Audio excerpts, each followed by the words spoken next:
हमारा जो सब्जेक्ट है history of modern China 1840 to 1950 तक, तो आज हम इसके बारे में डिस्कशन करने वाले। ओके, आज हम इस सब्जेक्ट को पढ़ने वाले हैं और इसमें 4 यूनिट है। यूनिट 1 है late imperial China society economy and polity. Okay, इसमें भी 2 पार्ट है, यानी 2 सेक्शन है यूनिट 1 के। एक है कन्फ्यूशन वैल्यू सिस्टम और एक है China and the great divergence debate. Okay, तो इन दोनों पॉइंटों को हम समझेंगे, लेकिन आज की जो क्लास है ओनली कन्फ्यूशन वैल्यू सिस्टम के बारे में, और हम ये भी देखेंगे कि इसके बेस पे किस टाइप के क्वेश्चन एग्जाम में पूछे जाते हैं। तो चलो शुरू करते हैं। तो सबसे पहले आपको ये समझना है कि कन्फ्यूशियस था कौन। तो देखो, ये चाइना का एक ग्रेट फिलोसफर था, एक अच्छा टीचर था और एक अच्छा थिंकर था, ठीक है ना। इसमें कुछ ऐसे आइडियोलॉजी दिया था ना जिस वजह से आज चाइना इतना ज्यादा मॉडर्न हो चुका है। यानी इन्हीं की आइडियोलॉजी के बेस पे चाइना ने पॉलिटिकल सिस्टम में, इकोनॉमिकल सिस्टम में और अपने सोशल सिस्टम में इतना रिफॉर्म्स किए, इतना इंप्रूवमेंट किया। यानी चाइना के लिए तो बहुत ही ज्यादा ग्रेट पर्सन था, ठीक ना। लेकिन ये केवल चाइना में ही फेमस नहीं था, ये चाइना के अलावा ताइवान, कोरिया, जापान ऐसे कंट्रियों में भी बहुत ही ज्यादा फेमस था। और आप देखो ये सारे जो कंट्री है ना आज बहुत ही ज्यादा मॉडर्न हो चुके। तो आप बोल सकते हो कि कन्फ्यूशियस की जो आइडियोलॉजी थी उसी के बेस पर आज चाइना, जापान, ताइवान और कोरिया जैसे कंट्री इतना डेवलप हो रहे हैं। ओके, इनकी आइडियोलॉजी आज भी बहुत ही बड़े लेवल पे फॉलो किया जाता है। इनके आइडियोलॉजी के बेस पर ही आज चाइना इतने ज्यादा अपने आप को डेवलप कर रहा है, अपने आप को इतना मॉडर्न कर रहा है ना। यहाँ पे इनका मैंने बर्थ बता रखा है कि इनका बर्थ हुआ था 551 बीसी से लेके 479 बीसी तक। ओके, ये याद रखना। ओके, और ये चाइना के एक ग्रेट फिलोसफर थे, ये भी याद रखना। और इन्हीं के बेस पर आज हम चाइना को इतना ज्यादा ग्रेट कंट्री मान रहे या समझ रहे। ओके, तो इन्होंने जो अपनी आइडियोलॉजी दिया था यहाँ पे हम उन्हीं आइडियोलॉजी को समझेंगे और उसका एक कंक्लूजन निकालेंगे कि उनके कहने का मतलब क्या था, उनकी आइडियोलॉजी आज हमारी सोसाइटी में क्या यूज आ सकता है और चाइना ने इनके आइडियोलॉजी के बेस पे अपने आप को कैसे डेवलप किया, ये हम सब इसमें समझने वाले। ओके, कन्फ्यूशस ने मोरालिटी पर, पॉलिटी पर, इकोनॉमी पे, सोसाइटी पे, इंपेरियलिज्म पे, यानी सोसाइटी के हर एक स्ट्रक्चर पर, सोसाइटी के हर एक कंपोनेंट पर अपने एक आइडियोलॉजी दिया था, है ना। तभी इसको इतना ग्रेट पर्सन, इतना ग्रेट फिलोसफर और इतना ग्रेट टीचर माना जाता है। और तभी इनकी आइडियोलॉजी आज भी फॉलो करके चाइना इतना तरक्की यानी डेवलप कर रहा है, अपने आप को मॉडर्न बना रहा है। ओके, अब जैसा हमने समझा कि कन्फ्यूशस ने पॉलिटिकल सिस्टम पर, इकोनॉमिकल सिस्टम पर और सोसाइटी के जो सिस्टम है उन सब पर अपनी एक आइडियोलॉजी, अपना एक लाइक बोल सकते हो प्रिंसिपल प्रेजेंट किया था, पेश किया था। ओके, लेकिन इन सबको समझने से पहले हमें यह समझना जरूरी है कि उनकी आइडियोलॉजी में किन किन बातों को ध्यान में रखा जाता है, यानी उनकी आइडियोलॉजी में क्या क्या बातें कही गई है। ओके, कन्फ्यूशियन के जो भी वैल्यू सिस्टम है ना उसको समझने से पहले उस वैल्यू सिस्टम के कोर प्रिंसिपल को समझना जरूरी है ना। यानी आप ऐसा समझ लो कि जो कन्फ्यूशियन ने पॉलिटिकल सिस्टम पर, इकोनॉमिकल सिस्टम पर और जो सोसाइटी पर अपनी आइडियोलॉजी दुनिया को बताया था ना, तो उसके पीछे उसका बेस क्या था, यानी उसने किस बेस पे कहा था कि सोसाइटी किस टाइप का होना चाहिए, उसने किस बेस पे कहा था कि पॉलिटिकल सिस्टम किस टाइप का होना चाहिए, और उसने किस बेस पे कहा था कि सोसाइटी और कंट्री में इकोनॉमिकल सिस्टम किस बेस पर या कैसा होना चाहिए। ओके, तो कोर प्रिंसिपल को समझते हैं। तो कोर प्रिंसिपल में पहला जो पॉइंट है वो है हायरार्की एंड ऑर्डर। यानी कन्फ्यूशियस का कहना था कि सोसाइटी में 5 टाइप के रिलेशंस पाए जाते हैं, और ये रिलेशन किन के बीच में होता है, ये रिलेशन होता है रूलर और सब्जेक्ट के बीच में। रूलर मतलब राजा, किंग, और सब्जेक्ट मतलब जनता या सिटीजन। ओके, एक ही मतलब। ओके, दूसरा रिलेशन पाया जाता है फादर और सन के बीच में, ये समझ में आ गया होगा। तीसरा रिलेशन पाया जाता है हस्बैंड और वाइफ के बीच में। चौथा रिलेशन पाया जाता है एल्डर और यंगर के बीच में, यानी बड़े और छोटे के बीच में, ठीक है ना।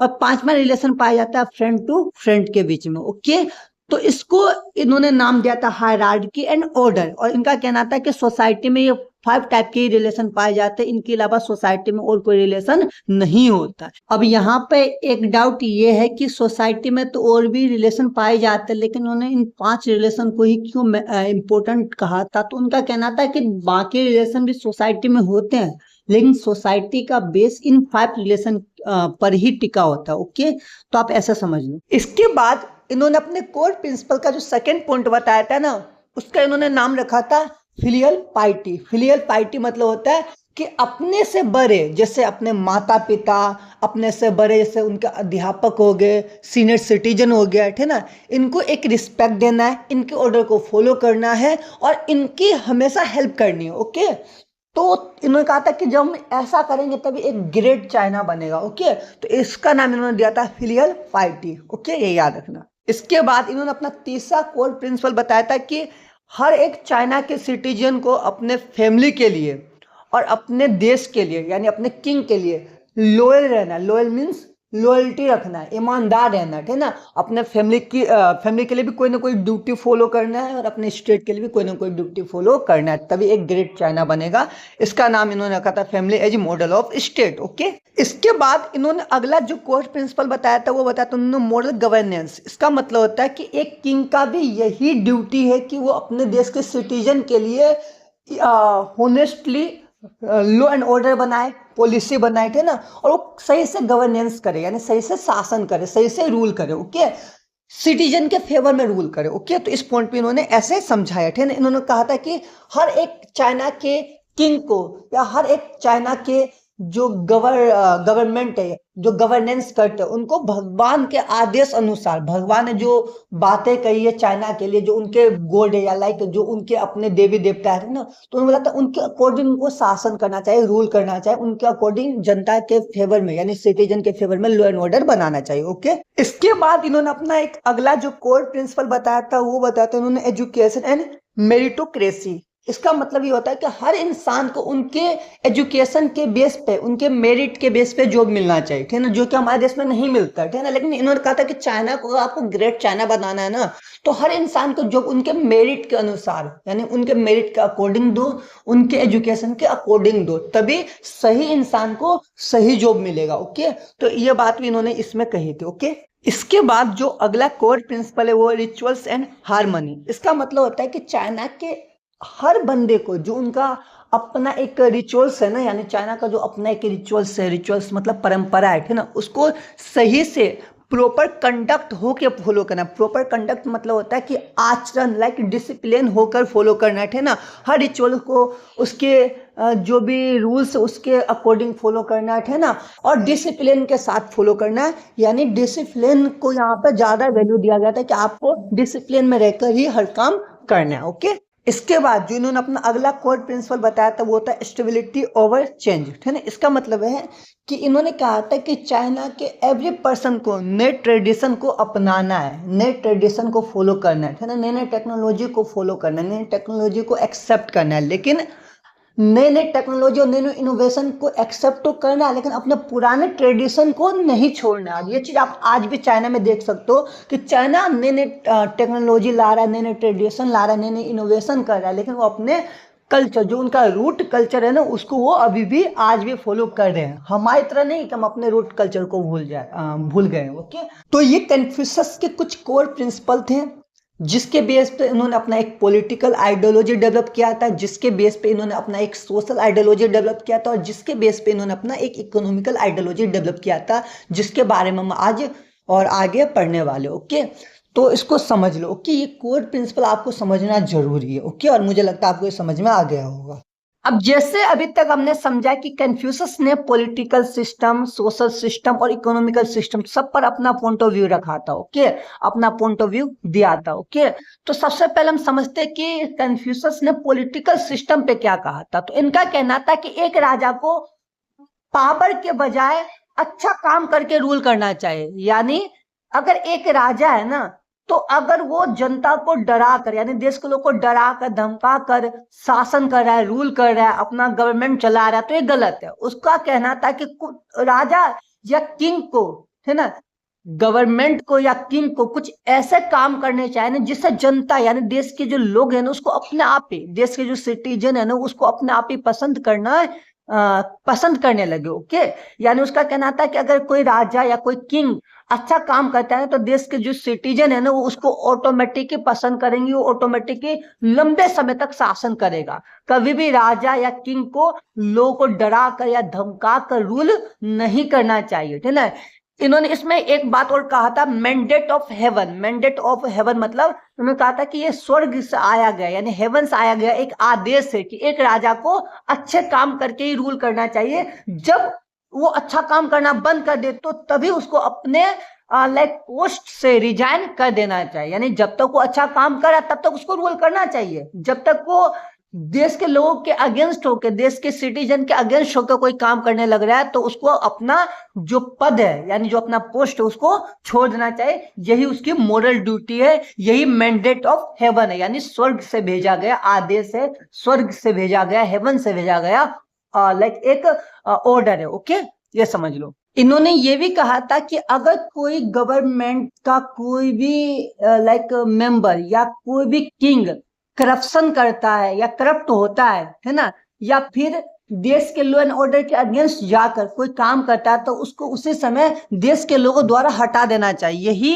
एक अच्छा रूलिंग सिटीजन और एक अच्छे देश की निशानी होता है, सिंबल होता है। ओके, इसके बाद अगला जो पॉइंट है वो हमारे ब्यूरोक्रेसी एंड स्कॉलर्स ऑफिशियल्स, यानी इनका कहना था कि गवर्नमेंट में ऐसे बंदों को ही सिलेक्ट करना चाहिए जिन्होंने सिविल सर्विस एग्जाम के थ्रू ये पोस्ट अचीव किया हो, है ना। यानी इनका कहना था कि जो इंसान पढ़े लिखे हैं ना, जिनके पास एजुकेशन बहुत है, जो उस पोस्ट के लायक है, जो पढ़े लिखे हैं, जिनके पास क्वालिफिकेशन है, जिनके पास एजुकेशन है, ऐसे लोगों को गवर्नमेंट में रूल करने का अपॉर्चुनिटी देना चाहिए। गवर्नमेंट में कभी भी अनएजुकेटेड बंदे को सिलेक्ट नहीं करना चाहिए, क्योंकि अनएजुकेटेड बंदे हमेशा ही देश के लॉ एंड ऑर्डर और देश के डेवलपमेंट के अगेंस्ट डिसीजन लेंगे। लेकिन इनका कहना था कि अगर हम पढ़े लिखे लोगों को सिलेक्ट करेंगे तो देश डेवलप करेगा, चाइना डेवलप करेगा, अच्छे रूल्स बनेंगे, अच्छे लॉ एंड ऑर्डर बनेंगे, डेमोक्रेसी ज्यादा अच्छी होगी और लोगों को ज्यादा बेनिफिट मिलेगा। तो इनका यही कहना था कि सिविल सर्विस एग्जाम के थ्रू जो लोग ये एग्जाम पास करके आते उनको ही यहाँ पे रूल करना चाहिए, पढ़े लिखे लोगों को ही रूल करना चाहिए, अनएजुकेटेड बंदों को रूल नहीं करना चाहिए, ऐसा समझ लो। इसके बाद उन्होंने कहा था मॉडल गवर्नेंस ओवर फोर्स, यानी इनका कहना था कि एक गवर्नमेंट है, एक जो रूलर होता है ना, एक जो राजा होता है या एक जो किंग होता है ना, उसको लोगों को डरा कर नहीं बल्कि अपने लीडरशिप से रूल करना चाहिए। यानी लोगों को डराने के बजाय एक ऐसा लीडरशिप रखो अपने अंदर, एक ऐसे लीडरशिप का एबिलिटी रखो अपने अंदर कि लोग आपको देख कर ही आपको सिलेक्ट कर ले, आपसे डर कर नहीं बल्कि आप के काम से खुश होकर, आपके लीडरशिप से खुश होकर लोग या देश के जो सिटीजन है ना वो आपको आपके लीडरशिप एबिलिटी से ही सेलेक्ट कर लो। ओके, इसके अलावा कहा था कि एक अच्छे रूलर को करप्शन से दूर रहना चाहिए, लोगों को एक सही समय पर जस्टिस देना चाहिए, ठीक ना, लोगों के डेवलपमेंट के लिए rules and regulation and policy बनाना चाहिए ना, हमेशा अपने जो मोरल ड्यूटी है ना उसको फॉलो करना चाहिए ना, और हमेशा चाइना के डेवलपमेंट के लिए सोचना चाहिए। इनका ये कहना था moral governance and over force में। ओके, अब एक चीज समझो, चाइना के जो भी आज पॉलिटिकल पार्टी है ना, वैसे तो वहां पे वन पॉलिटिकल पार्टी सिस्टम चलता है ना, तो चाइना का जो भी आज वहां पे पॉलिटिकल पार्टी है, जो भी गवर्नमेंट के जो भी मेंबर है ना, आज भी वो इस चीज को फॉलो कर रहे हैं जो कन्फ्यूशस ने बहुत समय पहले बोला था, इसलिए चाइना आज इतना डेवलप कर रहा है। इन चाइना का जो भी पॉलिटिकल सिस्टम है, जो भी इकोनॉमिकल सिस्टम है, जो भी सोशल सिस्टम है ना, वो सारे कम्युनिस्ट जो पार्टी फॉलो करते हैं ना वो सारे कन्फ्यूशस के आइडियोलॉजी पर ही बेस है। ओके, ये समझ लो, इसलिए चाइना आज इतना डेवलपमेंट कर रहा है। ओके, अब हम समझते हैं कन्फ्यूशस ने इंपीरियल इकोनॉमी पर क्या अपना पॉइंट ऑफ व्यू रखा था, क्या अपना पॉइंट ऑफ व्यू दिया था। ओके, तो इन्होंने सबसे पहले कहा था कि agriculture as the noble occupations, यानी इन्होंने कहा था कि देश में जो भी अलग अलग ऑक्यूपेशंस है, जो भी अलग अलग काम है ना, उसमें एग्रीकल्चर को सबसे बड़ा पोजीशन मिलना चाहिए, यानी एग्रीकल्चर को सबसे बड़े लेवल पर प्रमोट करना चाहिए। नोबेल मतलब होता है सबसे आगे रखना चाहिए। ओके, तो इनका कहना था कि फार्मर्स को और एग्रीकल्चर को देश में सबसे बड़ा और सबसे ग्रेट मानना चाहिए, क्योंकि इनका कहना था यही इकोनॉमी के बैकबोन होते हैं। इकोनॉमी के बैकबोन मतलब कि इन्हीं के बेस पर पूरी इकोनॉमी टिकी होती है। और आज भी आप देखोगे चाइना में जो फार्मर्स है ना, उनको बहुत ज्यादा सपोर्ट किया जाता है। चाइना की गवर्नमेंट उनको बहुत ज्यादा सब्सिडी देती है, बहुत ज्यादा उनको बेनिफिट्स देती है। ओके,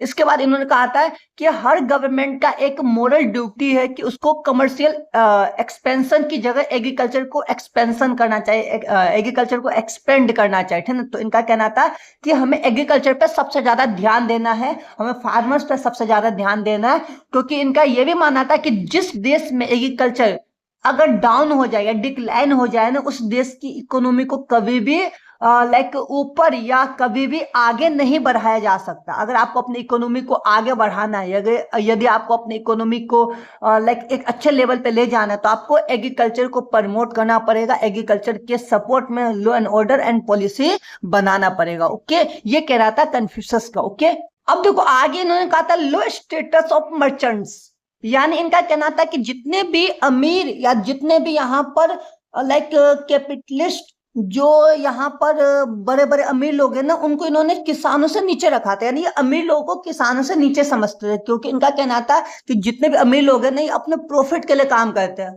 अपने सेल्फिश लाइक बिहेवियर के लिए काम करते हैं, है ना, अपने बेनिफिट के लिए काम करते हैं, और उससे देश को कोई फायदा नहीं होता। जबकि इन्होंने कहा था कि जो किसान होते हैं, जो फार्मर्स होते हैं ना, वो इकोनॉमी के बैकबोन होते हैं, क्योंकि वो अपने प्रॉफिट को न सोचकर देश के लोगों के प्रॉफिट के बारे में सोचते हैं। इसलिए उन्होंने फार्मर्स को, यानी किसान को, किसान बोल दो या फार्मर्स बोल दो, उनको उन्होंने ऊपर रखा था। और जितने भी मर्चेंट्स थे ना, यानी बड़े बड़े व्यापारी, जो अमीर व्यापारी होते थे, पैसे वाले व्यापारी होते थे ना, बिजनेसमैन होते थे, उनको उन्होंने नीचे रखा था। ओके, समझ में आ गया? क्योंकि व्यापारी अपने, यानी बिजनेसमैन अपने प्रॉफिट के लिए काम करते थे, और फार्मर्स देश के लिए काम करते थे, है ना, क्योंकि उससे फार्मर्स से देश को बहुत ज्यादा बेनिफिट्स मिलता था। ओके, इसीलिए उन्होंने ऐसा कहा था। ओके, इसके बाद इसी में स्टेबिलिटी ओवर इनोवेशन, यानी इनका कहना था कि हमें नए नए इनोवेशन को अपनाना है, नए नए इनोवेशन को एक्सेप्ट करना है, नए नए इनोवेशन करना है, नई नई टेक्नोलॉजी को भी एक्सेप्ट करना, नई नई टेक्नोलॉजी को भी लाना है, लेकिन स्टेबिलिटी के साथ। स्टेबिलिटी मतलब होता है कि जो जरूरी हो, जिससे देश को फायदा, बस वही इनोवेशन होना चाहिए। जिससे देश को बहुत ज्यादा बेनिफिट हो, बस वही टेक्नोलॉजी देश में आना चाहिए। जिससे देश का डेवलपमेंट हो, बस वही इनोवेशन देश में होना चाहिए। और इस इनोवेशन में स्टेबिलिटी होना चाहिए। स्टेबिलिटी मतलब कि अगर कोई इनोवेशन किसी एक ग्रुप को बेनिफिट दे रहा है, लेकिन दूसरे ग्रुप को, यानी कुछ लोगों को बेनिफिट दे रहा है, लेकिन कुछ लोगों को उससे नुकसान हो रहा है, तो ऐसे इनोवेशन को हमें अपने देश में नहीं लाना चाहिए। मान लो कि चाइना कुछ ऐसा इनोवेशन कर रहा है, या कुछ ऐसी टेक्नोलॉजी ला रहा है अपने देश में, जिससे अपने आप ही क्रॉपिंग होने लगे, यानी एग्रीकल्चर में अपने आप ही क्रॉपिंग होने लगे, अपने आप ही रोबोट के थ्रू या मशीन के थ्रू क्रॉपिंग होने लगे, एग्रीकल्चर होने लगे। तो इससे क्या होगा कि कुछ लोगों को तो बेनिफिट होगा, जो वहां के अमीर बिजनेसमैन होंगे उनको तो बेनिफिट होगा, क्योंकि अब उनको फार्मर्स से एग्रीकल्चर का जो प्रोडक्ट है वो नहीं खरीदना पड़ेगा। लेकिन नुकसान किसको होगा? फार्मर्स को। नुकसान किसको होगा? वहां के जो पुअर पीपल्स है ना, उनको नुकसान होगा, ठीक है ना। तो कन्फ्यूशस ऐसे टेक्नोलॉजी और ऐसे इनोवेशन के अगेंस्ट है जो किसी का नुकसान करे। उनका कहना था कि वही टेक्नोलॉजी या वही इनोवेशन होना चाहिए जिससे सबको बेनिफिट हो। कोई ऐसी टेक्नोलॉजी या इनोवेशन नहीं होना चाहिए जिससे किसी स्पेशल कैटेगरी को या किसी स्पेशल ग्रुप को कोई या किसी भी टाइप का कोई भी नुकसान हो। ओके, अब हम समझते हैं कन्फ्यूशस ने इंपीरियल सोसाइटी पे क्या कहा था, यानी उसने अपना क्या पॉइंट ऑफ व्यू रखा था इंपीरियल सोसाइटी पे। तो सबसे पहले उसने कहा था family is foundation of society, यानी इसने बोला था कि परिवार भी सोसाइटी का एक रूप है, और सोसाइटी एक बड़ा परिवार की तरह ही है। लाइक इनका कहना था कि जैसे एक स्टेट होता है ना, स्टेट में अलग अलग लोग रहते हैं, तो परिवार भी एक स्टेट या एक सोसाइटी की तरह है। ओके, और जहां पे इसने कहा था कि जैसे स्टेट को चलाने के लिए एक किंग होता है, एक रूलर होता है ना, एक अथॉरिटी होता है ना, उसी प्रकार एक परिवार को चलाने के लिए फादर होता है ना, यानी पापा, पिता, कुछ ही बोल दो, वो होता है ना। तो इन्होंने कहा था कि जिस प्रकार एक स्टेट अपने किंग को जो वैल्यू देता है ना, उसी प्रकार एक फैमिली को अपने फादर को वही वैल्यू देना चाहिए। ओके, यानी ऐसा कहा था कि परिवार एक मिनिएचर सोसाइटी या मिनिएचर स्टेट है। ओके, ये याद रखना। और पिता को इसने किंग से कंपेयर किया था। ओके, अब देखो इसी में नेक्स्ट पॉइंट को समझो, फिलियल पाइटी एंड एनसिएटर वर्कशिप। अब फिलियल पाइटी मतलब होता है पिता से प्रेम करना, है ना, और एनसियर वर्कशिप मतलब होता है कि अपने से जो बड़े सीनियर सिटीजन है या जो आपके पूर्वज है ना, लाइक पूर्वज जो होते हैं उनको यहाँ पे कहा गया एंसेस्टर वर्शिप, है ना, यानी आपको अपने पूर्वजों का सम्मान करना चाहिए, आपको अपने माता पिता का सम्मान करना चाहिए। यानी इन्होंने कहा था कि सोसाइटी ऐसा होना चाहिए ना जहाँ पे हर एक बच्चे अपने माता पिता, अपने बड़े यानी जो उनसे एल्डर है, उनसे बड़े थे ना, उनको रिस्पेक्ट दे, उनके ऑर्डर को फॉलो करे, थे ना, उनको रिस्पेक्ट दे, और अपने से जो बड़े पूर्वज है उनको उनका लाइक वो वर्शिप करे, उनकी पूजा करे, थे ना, अपने ट्रेडिशन को ना भूले, अपने ट्रेडिशन को फॉलो करे, थे ना, और अपने कंट्री के डेवलपमेंट के लिए काम करे। ओके, तो इन्होंने फिलियल पाइटी एंड एंसेस्टर वर्शिप में इन्होंने यही कहा था। ओके, अब देखो इन्होंने अपने आइडियोलॉजी में पेट्रियार्की सोसाइटी को प्रमोट किया था। अब ये पॉइंट देखो, patriarchy society and gender roles, इसमें इन्होंने कहा था कि सोसाइटी पेट्रियार्की सोसाइटी होना चाहिए, यानी सोसाइटी का जो रूट है ना वो पेट्रियार्की होना चाहिए। पेट्रियार्की मीन्स होता है पुरुष को यानी मेल को ज्यादा राइट्स मिलना चाहिए, ज्यादा ड्यूटी मिलना चाहिए, है ना, और पिता जो होता है ना घर का पिता, वो घर का सबसे बड़ा मुखिया होना चाहिए, मुखिया मतलब सबसे बड़ा लीडर होना चाहिए, और पिता के आदेश सबके द्वारा फॉलो किया जाना चाहिए। यानी जो पापा ने, जो फादर ने कह दिया ना, वो घर के फीमेल भी माने, वो घर के बच्चे भी माने, और वही घर के सभी सदस्य माने। ओके, तो इन्होंने अपने आइडियोलॉजी में पेट्रियार्की सोसाइटी को सबसे बड़ा बताया था। इसके अलावा इन्होंने हर इंसान के लिए एक अलग अलग जेंडर रोल्स डिसाइड किया था। इन्होंने कहा था कि पेट्रियार्की सोसाइटी में मेल का काम होता है प्रोफेशनल वर्क करना, यानी घर से बाहर जाकर कोई वर्क करना, पैसे कमाकर लाना और अपने परिवार का पालन पोषण करना, यानी अपने परिवार का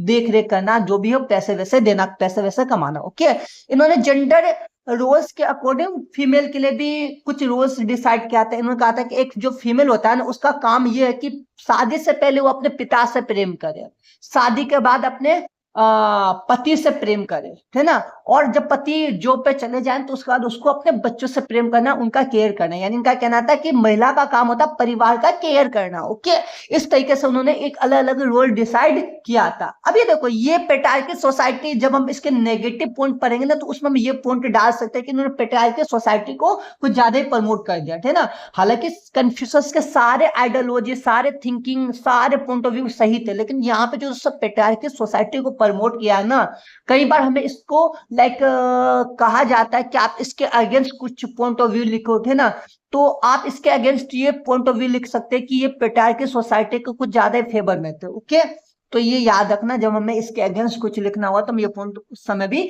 लिखेंगे। ओके, तो अभी ये समझना है कि इससे patriarchy society and gender roles के बारे में भी लिखा था। इन्होंने कहा था कि सोसाइटी इस प्रकार का होना चाहिए, है ना। इसके अलावा इसने एजुकेशन को, है ना, और स्टेटस ऑफ स्कॉलर्स को ज्यादा प्रमोट किया था। इन्होंने कहा था कि हमें अपने सोसाइटी में जो स्कॉलर्स होते हैं, यानी जो पढ़े लिखे फिलोसफर होते हैं, पढ़े लिखे लोग होते हैं, उनको रिस्पेक्ट देना चाहिए। क्यों? क्योंकि वो बहुत अच्छी अच्छी बातें कहते हैं, वो सोसाइटी को एजुकेटेड करते हैं, एजुकेशन प्रमोट करते हैं सोसाइटी में, सोसाइटी के लोगों को पढ़ाते हैं। इसलिए हमें स्कॉलर्स को, स्कॉलर्स मतलब होता है पढ़े लिखे लोगों को रिस्पेक्ट देना चाहिए, हमें टीचर्स को, हमें फिलोसफर को रिस्पेक्ट देना चाहिए, ऐसा इन्होंने अपने पॉइंट ऑफ व्यू में कहा था, है ना। इसके अलावा इन्होंने कहा था कि हमें हर एक स्टेटस के लिए एक एग्जाम लेना चाहिए। यानी इनका कहना था कि कोई भी स्टेटस या कोई भी पोजीशन बिना एग्जाम लिए किसी को भी नहीं देना चाहिए, इन्होंने अपने इस पॉइंट ऑफ व्यू में कहा था। ओके, इसके अलावा इन्होंने हायरार्की एंड रिचुअल्स के बारे में भी कहा था। इन्होंने कहा था कि जो सोसाइटी है ना वो 5 रिलेशनशिप पर, यानी 5 रिलेशनशिप पर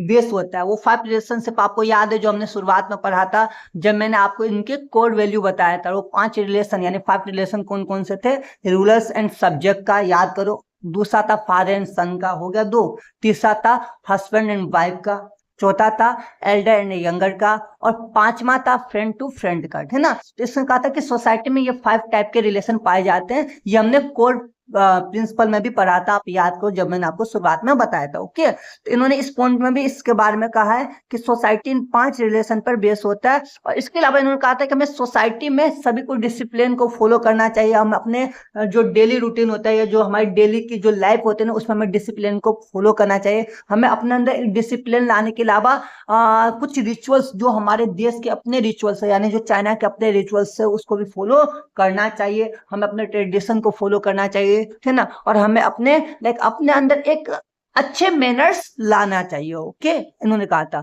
हमें हमेशा हर इंसान के लिए लॉयल रहना, लॉयल मतलब ईमानदार बोल दो या अच्छा बोल दो, ऐसा रहना, है ना। और हमें हर इंसान को उनके स्कॉलर्स या उनके एबिलिटी के अकॉर्डिंग ट्रीट करना। ओके, तो ये कुछ कन्फ्यूशस के आइडियोलॉजी थे जो उन्होंने पॉलिटिकल सिस्टम पे, इकोनॉमिकल सिस्टम पे और सोशल सिस्टम पे दिया था। इसको आप डिटेल से सही से समझ लो। इसके बेस पे 100% एग्जाम में क्वेश्चन आने ही आने हैं। क्यों? क्योंकि जब मैं ये वीडियो बना रहा था तो मैंने देखा था कि इसके बेस पे क्वेश्चन कैसे कवर होते, तो वहां पे मुझे क्वेश्चन मिला था जो कि मैं इस नोट्स के और इस वीडियो के एंड में बताऊंगा कि क्वेश्चन क्या था। ओके, तो इसको थोड़ा सही से समझ लो कि पॉलिटिकल सिस्टम पे, सोशल सिस्टम पे और इकोनॉमिकल सिस्टम पे क्या कहा था, ठीक है ना। और इन्हीं चीजों को मानकर आज चाइना इतना ग्रेट नेशन बना हुआ है ना। चाइना आज भी इनकी इकोनॉमिकल सिस्टम पर जो पॉइंट ऑफ व्यू बताया गया है, जो इन्होंने पॉलिटिकल सिस्टम पे जो उन्होंने पॉइंट ऑफ व्यू बताया है, या जो इन्होंने सोशल सिस्टम पे पॉइंट ऑफ व्यू बताया है, इनको ही फॉलो करता है। ओके, ये याद रखना। अभी तक हमने कन्फ्यूशस के social, political and economical ideology के बारे में पढ़ा और उसको समझा। ओके, अब उसमें जो कुछ पॉइंट है वो पॉजिटिव थे, तो कुछ लिमिटेशंस भी थे। तो अब हम इनके पॉजिटिव पॉइंट ऑफ व्यू को समझ लेते हैं और इनके कुछ लिमिटेशंस को भी समझ लेते हैं। ओके, तो पॉजिटिव क्या था जो इनका आइडियोलॉजी में देखने को मिलता है? तो सबसे पहली बात, इन्होंने सोशल स्टेबिलिटी की बात कही थी। सोशल स्टेबिलिटी का मतलब है कि हमें नए नए इनोवेशन को तो अपनाना तो चाहिए, एक्सेप्ट तो करना चाहिए, लेकिन स्टेबिलिटी के साथ। याद करो जब मैंने ये पॉइंट समझाया था। ओके, इसके अलावा इन्होंने एजुकेशन को प्रमोट किया था। इन्होंने समाज में जो बड़े और पढ़े लिखे लोग हैं ना, जो स्कॉलर्स है या जो फिलोसफर्स है या जो टीचर है, उनकी रिस्पेक्ट करने की बात कही थी। ये भी अच्छा था इनके पॉइंट ऑफ व्यू में। इसके अलावा इन्होंने सीनियर सिटीजन को, अपने से बड़ों को और घर के जो फादर है यानी पापा है ना, मुखिया जिसको हम बोलते हैं, उनको रिस्पेक्ट देने की और उनके ऑर्डर को फॉलो करने की बात कही थी, जो कि बहुत ही अच्छा पॉजिटिव साइन है इनके आइडियोलॉजी का। ओके, इसके अलावा इन्होंने ये भी कहा था कि हमें हमेशा गवर्नमेंट में ऐसे बंदे को सिलेक्ट करना चाहिए जो कि मेरिट के बेस पे और अपने एजुकेशन के बेस पे सिलेक्ट होते हैं। यानी हमें पढ़े लिखे लोगों को ही गवर्नमेंट में सेलेक्ट करना चाहिए, उनके लिए एग्जाम लेना चाहिए, सिविल सर्विस एग्जाम की तरह, है ना, जो कि इन्होंने बहुत अच्छी बात कही थी। तो ये इनको कुछ पॉजिटिव पॉइंट ऑफ व्यू है ना। इसके अलावा इन्होंने फैमिली बॉन्ड को अच्छा बताया था। इनका कहना था कि अगर आपकी फैमिली बॉन्ड मजबूत है, स्ट्रोंग है ना, तो आप सोसाइटी में लंबे समय तक स्टेबल रह सकते हो, आप सोसाइटी को अच्छा मैसेज दे सकते हो, और आपकी अगर फैमिली बॉन्ड अच्छी है तो देश में भी बॉन्डिंग अच्छी बनेगी। ये भी बात इन्होंने कहा था और बहुत अच्छी बात है इनके आइडियोलॉजी का। ओके, इसके अलावा इन्होंने कम्युनिटी सोलिडिटी की बात की थी। यानी इन्होंने एकता, यूनाइटेड होकर, यानी यूनिटी के साथ आगे बढ़ने की बात की थी। उन्होंने सोसाइटी में अलग अलग न रहकर यूनाइटेड होकर एक साथ रहने की बात कही थी, कम्युनिटी सोलिडिटी की बात कही थी उन्होंने, है ना। और इसके अलावा इन्होंने सबसे बड़ी बात पता है क्या कहा था? इन्होंने कहा था, जब हमने शुरुआत में पढ़ा था, कि एक किंग या एक रूलर को, है ना, या एक राजा या गवर्नमेंट को एक ऐसा बंदा होना चाहिए ना जो अपने लीडरशिप से अपने देश के लोगों को, अपने देश के सिटीजन को खुश कर दे। सिटीजन उसको उसके लीडरशिप से फॉलो करे, उसके लीडरशिप से उसको पसंद करे, ना कि उसके पावर से या उससे डर के या उसके द्वारा जनता को डरा या धमका करे। यानी उन्होंने कहा था कि एक अच्छा किंग या रूलर वही होता है जो अपने लीडरशिप से जनता के दिलों पे राज करे, जनता के मन में राज करे, है ना। जनता यानी सिटीजन के दिलों में और सिटीजन के मन में राज करे, है ना। इन्होंने कहा था कि ऐसा लाइक किंग कभी नहीं होना चाहिए जो जनता यानी सिटीजन के अगेंस्ट होके, जो करप्शन को ज्यादा पसंद करे या जो करप्ट होकर देश के लिए काम करे, है ना। इनका कहना था कि एक किंग का एक अच्छा और मोरल ड्यूटी वही है कि वो देश के फेवर में डिसीजन ले, देश के बेनिफिट में लॉ एंड ऑर्डर और पॉलिसी बनाए। ओके, तो ये इन्होंने कुछ पॉजिटिव बातें कही थी अपने पॉइंट ऑफ व्यू में, तो इसको आप समझ लो। ओके, अब हम बात कर लेते हैं कुछ लिमिटेशंस की जो कि कन्फ्यूशस के आइडियोलॉजी में देखने को मिलता है। तो दो, सबसे पहले इन्होंने रिगिड हायरार्की को स्ट्रोंग बताया था, है ना, यानी सोसाइटी सोलिडिटी को स्ट्रोंग बताया था, और ये इंडिविजुअल फ्रीडम के अगेंस्ट है, यानी इंडिविजुअल फ्रीडम में बिलीव नहीं करते थे। इनका कहना था इंडिविजुअल फ्रीडम सोसाइटी में कई टाइप के क्राइम और डिसरिस्पेक्ट को जन्म दे सकती है, तो ये इंडिविजुअल फ्रीडम के अगेंस्ट है। इसके अलावा इनके आइडियोलॉजी में कंजर्वेशन देखने को मिलता है। कंजर्वेशन मतलब है इनके आइडियोलॉजी फीमेल के अगेंस्ट ही, मेल के फेवर में थे, है ना, तो ये भी आप लिख सकते हो। इसके अलावा ये नए नए टेक्नोलॉजी और इनोवेशन के अगेंस्ट थे। आपने पढ़ा होगा ये ज्यादा इनोवेशन पे बिलीव नहीं करते थे।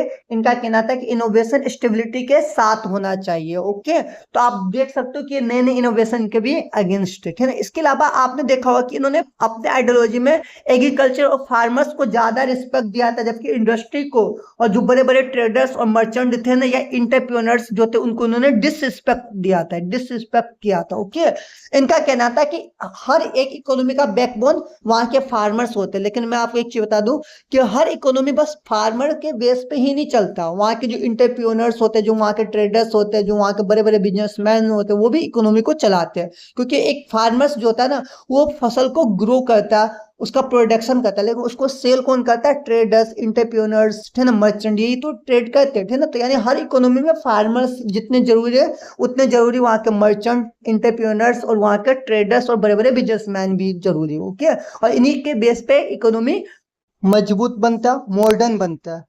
तो इनके आइडियोलॉजी में फार्मर्स को तो सपोर्ट किया गया था, लेकिन मर्चेंट, बड़े बड़े ट्रेडर्स और बिजनेसमैन को डिसरिस्पेक्ट दिया गया था, ये भी आप समझ लो। इसके अलावा इन्होंने पेट्रार्की सोसाइटी को अच्छा बताया था, और फीमेल्स के जो रोल है ना, उसको उन्होंने बहुत ही लिमिट में ले आया था, यानी उस पर लिमिटेशन लगा दिया था, और इन्होंने मेल को कुछ ज्यादा ही फेवर दिया था अपने आइडियोलॉजी में। ओके, इसके अलावा 19th सेंचुरी तक इनकी आइडियोलॉजी वेस्टर्न कल्चर या वेस्टर्न इंपेरियलिज्म के अगेंस्ट है। जहां वेस्टर्न कल्चर इनोवेशन को अच्छा मानते थे, ये इनोवेशन के अगेंस्ट है। जहां वेस्टर्न कल्चर मेल और फीमेल में ज्यादा अंतर नहीं, यानी ज्यादा डिस्क्रिमिनेशन नहीं करते थे, वहीं पर इन्होंने एक पेट्रार्की सोसाइटी की बात कही थी, जो कि दिखाता है कि ये वेस्टर्न कल्चर और वेस्टर्न इंपेरियलिज्म के अगेंस्ट अपनी आइडियोलॉजी देते थे, ठीक है ना।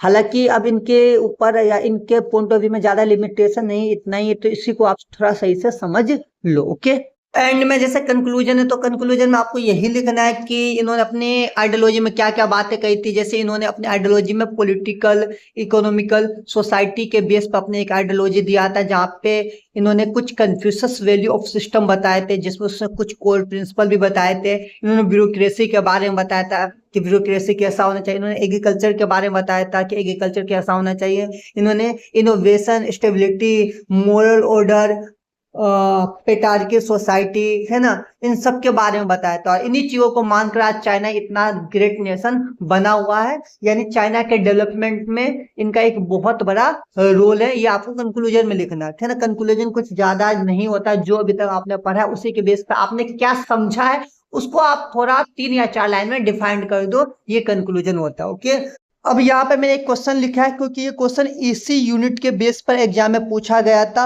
The imperial Chinese polity, economy and society were based on the Confucian value system discussed, है ना। तो जैसा भी हमने यहाँ पे इकोनॉमी वाले, पॉलिटिकल सिस्टम वाले और सोसाइटी वाले पॉइंट को डिस्कशन किया था, उस पर डिस्कशन करके हमने जो समझा था वही आपको इसमें लिखना है। तो इस बेस पे ये क्वेश्चन आया था, इसको आप समझ लो। ओके, तो उम्मीद करता हूँ आपको ये चैप्टर बहुत ही अच्छी तरीके से समझ में आ गया होगा। अगर नहीं आया तो मुझे दोबारा बता